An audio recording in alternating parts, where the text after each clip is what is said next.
ఇద్దరు వారంబాడి వాళ్ళు ఇక్కడ ఆంధ్రప్రదేశ్లోను తమిళనాడులో దొంగతనం చేస్తున్నారు. దాదాపు ఈరోజు మనము 6 కేసుల్లో మనం పలమేరు సబ్ డివిజన్లో దొంగతన కేసులో వీళ్ళ దగ్గరని అరెస్ట్ చేసింది. 3 కేసులు పలమేరు టౌన్ పోలీస్ స్టేషన్లోను, 3 కేసులు బంగాపాలెంలోనూ ఉన్నాయి పైన.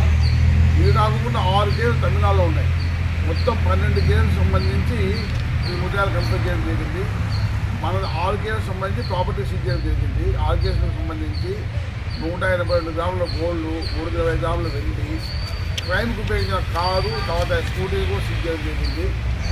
వీళ్ళ ముగ్గురు కూడా ప్రీవియస్ కేసులో కూడా ముద్దాడున్నారు. ఒక్కతను దొంగ ఇందులో మోచేసిన అతను.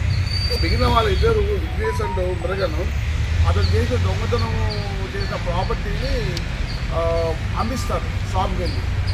సో ఇద్దరు రిసీవర్స్ ఒక దొంగను అరెస్ట్ చేయడం జరిగింది. రిమాండ్ పంపడం జరుగుతారు.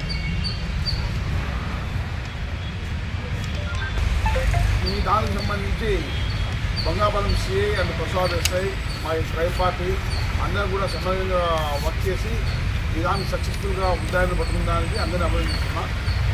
దీనికోసం పనిచేసి కష్టపడేటప్పుడు కూడా క్యాష్ ఇవ్వడం కూడా